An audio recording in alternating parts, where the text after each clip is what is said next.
ಕೋಲಾರ ಜಿಲ್ಲೆಯಾದ್ಯಂತ ಸಾವಿರಾರು ಹೆಕ್ಟೇರ್ ಪ್ರದೇಶಗಳಲ್ಲಿ ಅತಿ ಹೆಚ್ಚಿನ ಟೊಮೆಟೊ ಬೆಳೆದಿದ್ದು, ಉತ್ತಮ ಫಸಲು ಬಂದಿದ್ದು, ಮಾರ್ಕೆಟಿಂಗು ಕಡಿಮೆ ಇರತಕ್ಕಂಥ ಕಾರಣಕ್ಕೆ ಇವತ್ತು ಟೊಮೆಟೊಗಳನ್ನ ರಸ್ತೆಗೆ ತಂದು ಸುರಿತಕ್ಕಂಥ ಪರಿಸ್ಥಿತಿ ಬಂದಿದೆ.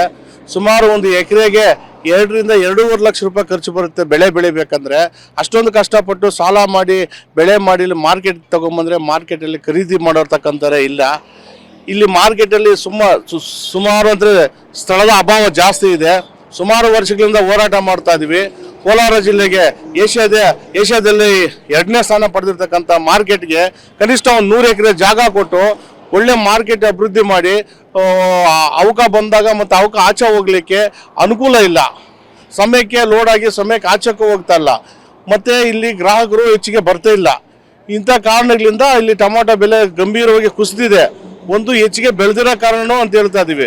ಹಾಗಾಗಿ ಬೆಳೆದಿರ್ತಕ್ಕಂಥ ಬೆಳೆಗಳನ್ನ ಈ ರೀತಿ ರಸ್ತೆಗಳನ್ನು ಸುರಿತಾ ಇದ್ದೀವಿ. ಇವತ್ತು APMC ಸ್ವಚ್ಛ ಮಾಡ್ತಕ್ಕಂಥವ್ರು ಅವ್ರು ಎಲ್ಲೋ ಡಂಪಿಂಗ್ ಮಾಡತಕ್ಕಂಥ ಸ್ಥಳಗಳನ್ನ ಬಿಟ್ಟು ಈ ರೀತಿ ಕೆರೆ ಭಾಗದಲ್ಲಿ ರಸ್ತೆ ಭಾಗದಲ್ಲಿ ತಳ್ಳಿರೋದು ಸರಿ ಇಲ್ಲ. ಇದು ಯಾಕಂದರೆ ಇದರಿಂದ ಸಾಂಕ್ರಾಮಿಕ ರೋಗಗಳು ಹರಡುವ ಭೀತಿ ಇದೆ. ಇನ್ನಾದರೂ APMC ಮಾರ್ಕೆಟ್ ಅವರು ಎಚ್ಚೆತ್ಕೊಂಡು ಏನು ಅಲ್ಲಿ ಉಳಿದಿರ್ತಕ್ಕಂಥ ಕೊಳ್ತಿರ್ತಕ್ಕಂಥ ಟೊಮಾಟೋವನ್ನು ಡಂಪಿಂಗ್ ಮಾಡ್ತಕ್ಕಂಥ ಜಾಗದಲ್ಲೇ ಆಗಬೇಕಂತ ನಾವು ಅವ್ರಿಗೆ ಒತ್ತಾಯ ಮಾಡ್ತಾ ಇದ್ದೀವಿ.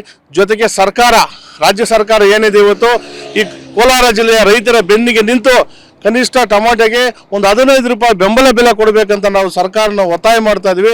ಕೋಲಾರ ಜಿಲ್ಲೆಯ ಎಲ್ಲ ರಾಜಕಾರಣಿಗಳು ನಿಂತು ರೈತರಿಗೆ ಅನ್ಯಾಯವಾಗತಕ್ಕಂಥ ಈ ಟೊಮಾಟೊ ಬೆಳೆಗೆ ಬೆಂಬಲ ಬೆಲೆ ಕೊಡಿಸುವುದರ ಜೊತೆಗೆ ತಾವು ರೈತರ ಪರ ಇದ್ದೀವಿ ಅನ್ನೋದು ಕೂಡ ತೋರಿಸ್ಕೊಡ್ಬೇಕಂತ ಇದನ್ನ ನಾವು ಸರ್ಕಾರನ ಒತ್ತಾಯ ಮಾಡ್ತಾ ಇದ್ದೀವಿ. ಕೋಲಾರ ಜಿಲ್ಲೆಯ ಪ್ರಮುಖ ವಾಣಿಜ್ಯ ಬೆಳೆ ಅಂದರೆ ಟೊಮಾಟೊ. ಸತತವಾಗಿ 5 ವರ್ಷಗಳಿಂದ ಟೊಮಾಟೊ ಆಗ್ತಾ ಇರಲಿಲ್ಲ. ಎಲ್ಲೋ ಒಂದು 1000 ಹೆಕ್ಟೇರಲ್ಲಿ ಬೆಳೆಸಿದ್ರೆ ಜಾಸ್ತಿ ಆಗ್ತಾ ಇತ್ತು. ಆದರೆ ಈ ವರ್ಷ ಏನಾಗಿದೆ ಅಂದರೆ ಎಷ್ಟೇ ಒಂದು ಬೆಳೆ ಎಷ್ಟು ಸಮೃದ್ಧವಾಗಿ ಬಂದೈತೆ ಅಂತ ಹೇಳಿದ್ರೆ ಟೊಮಾಟೊ ಎಡಗೈಯಲ್ಲಿ ಬಿಸಾಕಿದ್ರೆ ಬಲಗೈಯಲ್ಲಿ ಬಂದೈತೆ. ಖರ್ಚು ಹಾಕಿದ್ರೂ ಪರವಾಗಿಲ್ಲ. ಮಾರುಕಟ್ಟೆಯಲ್ಲಿ ಮೇ ಮತ್ತು ಜೂನ್ ತಿಂಗಳಲ್ಲಿ ಉತ್ತಮವಾದ ಬೆಲೆ ಇತ್ತು. 500, 600, 800 ರೂಪಾಯಿ ಗಂಟ ಟಾಪ್ ರೇಟ್ ಆಗಿತ್ತು. ಏನು ಜುಲೈ ತಿಂಗಳಲ್ಲಿ 1000 ರೂಪಾಯಿ ಹತ್ತುತ್ತದೆ. ಏನು ಕೆಂಪು ಸುಂದರಿ ಮತ್ತೆ ತನ್ನ ಆಟ ಆಡ್ತಾಳೆ ಅಂತೇಳಿ ನಿರೀಕ್ಷೆಯಲ್ಲಿದ್ದರು ರೈತರು. ಆದರೆ ನಾವು ನಿರೀಕ್ಷೆಗಂತ ಹೆಚ್ಚಾಗಿ ಇವತ್ತು ಟೊಮಾಟೊ ಅವಕ ಒಂದು ಬಂದಿರೋದಕ್ಕೋಸ್ಕರ ಮಾರ್ಕೆಟಿಗೆ ಬರ್ತಾ ಇದೆ. ಮಾರುಕಟ್ಟೆಯಲ್ಲಿ ಏನಾಗ್ತಾ ಇದೆ ಅಂತ ಹೇಳಿದ್ರೆ ದಿಢೀರನೇ ಬೆಲೆ ಕುಸಿತ ಆಗ್ಬಿಟ್ಟೈತೆ. 50 ರೂಪಾಯಿಂದ 250, 300 ರೂಪಾಯಿ ಗಂಟೆ ಹೋಗ್ತಾ ಇದೆ. ಆ ರೇಟ್ ಹೋದರೆ ಏನೂ ವರ್ಕೌಟ್ ಆಗ್ತಾ ಇಲ್ಲ. ಇವತ್ತು ಮಿನಿಮಮ್ ಅಂದರೆ ಪ್ರತಿ ವರ್ಷ ಏನಂದರೆ ಕಡಿಮೆ 1 ಲಕ್ಷ, 1.5 ಲಕ್ಷ, 2 ಲಕ್ಷ ಬಾಕ್ಸ್ ಬರ್ತಾ ಇದ್ವು. ಈಗಲೇ ಈ ಜುಲೈ ತಿಂಗಳಲ್ಲೇ ಜುಲೈ ತಿಂಗಳು ಪ್ರಥಮ ವಾರದಲ್ಲೇ ಸುಮಾರು 3-3.5 ಲಕ್ಷ ಬಾಕ್ಸ್ ಬರ್ತಾ ಇದೆ. ಅದರಿಂದ ಬೇರೆ ಕಡೆನೂ ಪಾರ್ಸಲ್ ಅವರು ಬಂದಿದ್ದಾರೆ. ಆದರೆ ಸ್ವಲ್ಪ ಗುಣಮಟ್ಟ ಇಲ್ಲ ಅಂತೇಳಿ ಅವ್ರು ಹೇಳ್ತಾ ಇದ್ದಾರೆ. ಯಾಕೆ ಗುಣಮಟ್ಟ ಇಲ್ಲ ನಮಗೂ ಗೊತ್ತಲ್ಲ. ಅಂದರೆ ಬೆಳೆ ಮಾತ್ರ ಚೆನ್ನಾಗಿ ಬಂದೈತೆ. ಯಾಕಂದರೆ ಇವತ್ತು ನಾವು ನಿರೀಕ್ಷೆ ಏನಾಗ್ತದೆ ಅಂದರೆ ಎಕರೆಗೆ ಏನು 1,000, 1,500, 2,000 ಬರ್ತಾ ಇತ್ತು. ಇವತ್ತು ನಾವು ಬೆಳೆ ನೋಡಿದ್ರೆ 2,500, 3,000, 3,500 ಬಾಕ್ಸ್ ಬರ್ತಾ ಇದೆ.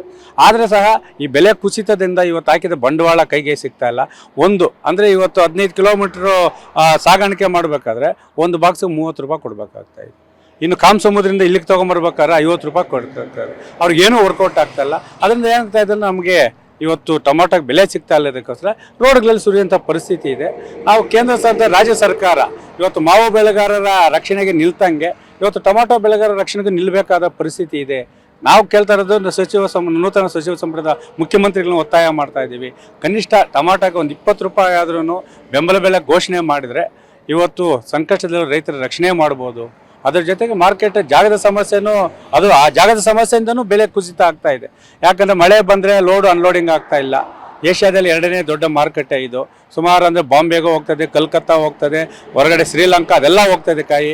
ಇದು ಲೋಡ್ ಮಾಡೋಕ್ಕಾಗ್ತಿದ್ರೆ ನಮ್ಗೆ ಟೈಮಿಂಗ್ ಆಗ್ತಾ ಇಲ್ಲ ಅಂಥೇಳಿ ಲೋಡು ಅನ್ಲೋಡಿಂಗ್ ಮಾಡೋಕ್ಕೆ ಸಮಸ್ಯೆ ಆಗಿದೆ. ಇವತ್ತು ಖರೀದಿ ಮಾಡಿದ ಕಾಯಿನ ನಾಳೆ ಸಾಯಂಕಾಲ ಲೋಡ್ ಮಾಡಿ ಕಳಿಸೋಂಥ ಪರಿಸ್ಥಿತಿ ಇರೋಕಂದ್ರೆ ಮಾರ್ಕೆಟ್ ಜಾಗದ ಸಮಸ್ಯೆನೂ ಗಂಭೀರವಾಗಿ ಜಿಲ್ಲಾಡಳಿತ ಮತ್ತು ಸರ್ಕಾರ ಅದನ್ನು ಪರಿಗಣಿಸಿ ಈ ಒಂದು ಟೊಮಾಟೊ ಬೆಳೆಗಾರರ ರಕ್ಷಣೆಗೆ ಒಂದು 20 ರೂಪಾಯಿ ಬೆಂಬಲ ಬೆಲೆ ಘೋಷಣೆ ಮಾಡಬೇಕಂತೇಳಿ ಒತ್ತಾಯ ಮಾಡಿ.